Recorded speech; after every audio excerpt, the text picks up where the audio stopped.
మన భారతదేశంలో పుట్టిన ఈ అమ్మాయి గురించి ద్రోణాచార్యులు వారికి కానీ తెలుసుకుంటుంటే అప్పుడు ఏకలవ్యుడు బొటన వేలు పోయిండేది కాదు. మనందరికీ తెలుసు అర్జునుడి కంటే గొప్ప విలువిద్య ఎవరికీ ఉండకూడదు అని చెప్పి ఆ రోజు ద్రోణాచార్యులు గారు ఏకలవ్యుడు బొటన వేలు గురుదక్షిణగా అడిగారు.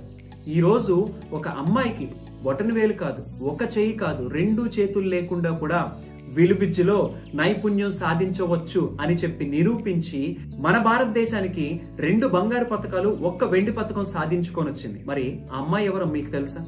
ఇదేదో మోటివేషనల్ వీడియో కాదు, లైఫ్ రియలైజేషన్ వీడియో.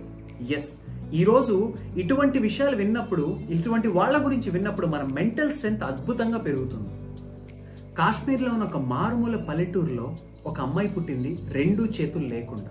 అమ్మ కడుపులో ఉన్నప్పుడే ఫోకోమిలియా సిండ్రోమ్ వల్ల ఆ చేతులు పెరగలేదు. అలా చిన్నప్పటి నుంచి తనకి చేతులు లేకపోయినా సరే ఎవరితో కంపేర్ చేసుకొని తను బాధపడేది కాదంట. ఒకసారి వాళ్ళ ఊర్లో ఒక మిలిటరీ క్యాంప్ పెడితే ఆ మిలిటరీ క్యాంప్లో చాలా డిఫరెంట్ గేమ్స్ పెట్టారు పిల్లలకి. ఆ రోజు ఆ టైంలో ఈ అమ్మాయికి 2 చేతులు లేకపోయినా పోయి ప్రతి ఒక్క గేమ్లో పార్టిసిపేట్ చేస్తుందంట. అక్కడ ఉండే వాళ్ళకి చూసి చాలా ముచ్చటేసింది. అప్పుడు ఆ మిలిటరీ వాళ్ళు పిలిచి, నాన్న నీకు ఏ గేమ్ అంటే ఇష్టం, దేంట్లో నువ్వు బాగా నేర్చుకుంటావు అని అడిగితే, నాకు ఆర్చరీ, విలువిద్య, బాణం వేయడం అంటే ఇష్టం అనిందంట. అప్పుడు అక్కడ ఉండేవాళ్ళు, నాన్న బాణం వేయాలంటే చేతులు ఉండాలి, అది కాకుండా ఇంకేమైనా గేమ్ చెప్పు అన్నారంట. అప్పుడు అమ్మాయి, ఏ కాళ్లతో నేను బాణాన్ని వేయలేనా అని అడిగిందంట. అప్పుడు అక్కడున్న కోచ్కి నిజమే కదా, ఎందుకు వేయలేదు అని చెప్పి ఆ రోజు ఆ అమ్మాయి మిగతా వాళ్ళందరినీ ఆలోచింపచేసేలాగా చెయ్యాలి అని చెప్పి ఆ కోచ్ అమ్మాయికి విలువిద్య నేర్పించడం స్టార్ట్ చేశాడు కాళ్లతో. ఎస్, ఈరోజు మీరు చూస్తున్నారు ఆ పిక్చర్స్. ఈరోజు కేవలం చేతులు లేకపోవడం వల్ల నేను నా లక్ష్యాన్ని వదిలేయాల్సిన అవసరం లేదు అని చెప్పి ఆ అమ్మాయి ముందుకెళ్ళడం జరిగింది. ఒకసారి గోవాలో ఒక కాంపిటీషన్ జరిగితే ఆ కాంపిటీషన్స్లో తను, నువ్వు ఫిజికల్లీ ఛాలెంజ్ కదా, ఆ వింగ్ లో నువ్వు పార్టిసిపేట్ చేయంటే, లేదు నేను అందరితో పాటు చేతులు ఉండే వాళ్ళతో పాటు నేను పార్టిసిపేట్ చేస్తానని చెప్పి పార్టిసిపేట్ చేసి కూడా తను రన్నర్ అప్ ప్రైజ్ కూడా గెలవడం జరిగింది.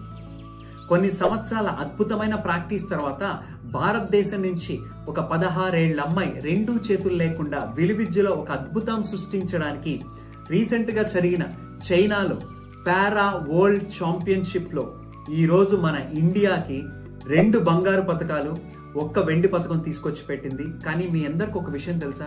ఈరోజు 2 కాళ్ళ వేళ్లతో మనం ఒక వాటర్ బాటిల్ పట్టుకొని ఎత్తలేము. ఈ అమ్మాయి తన కాలి వేళ్లతో ఆ 20 కిలోలకి పైగా ఉన్న ఆ విల్లుని, ఆ బౌని గాల్లోకి వెత్తి తన టార్గెట్ ని ఎక్కుపెట్టి ఈరోజు ఇండియాకి అద్భుతంగా మేము ఏమైనా చెయ్యగలం, చేతులు లేకపోయినా కాళ్ళు లేకపోయినా మాకు అద్భుతమైన సంకల్ప బలం ఉంది అని చెప్పి ఆ అమ్మాయి ప్రూవ్ చేసింది.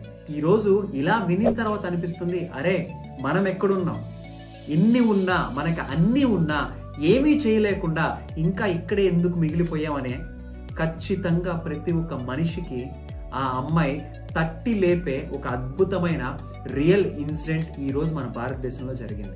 మరి ఈరోజు ఈ అమ్మాయి విషయం వినిన తర్వాత ఈరోజు ఇలాంటి వాళ్ళు ఎంతో మంది ఉన్నారు. మరి వాళ్ళందరినీ కూడా మీ ముందుకు తీసుకొచ్చే ప్రయత్నం నేను చేస్తాను.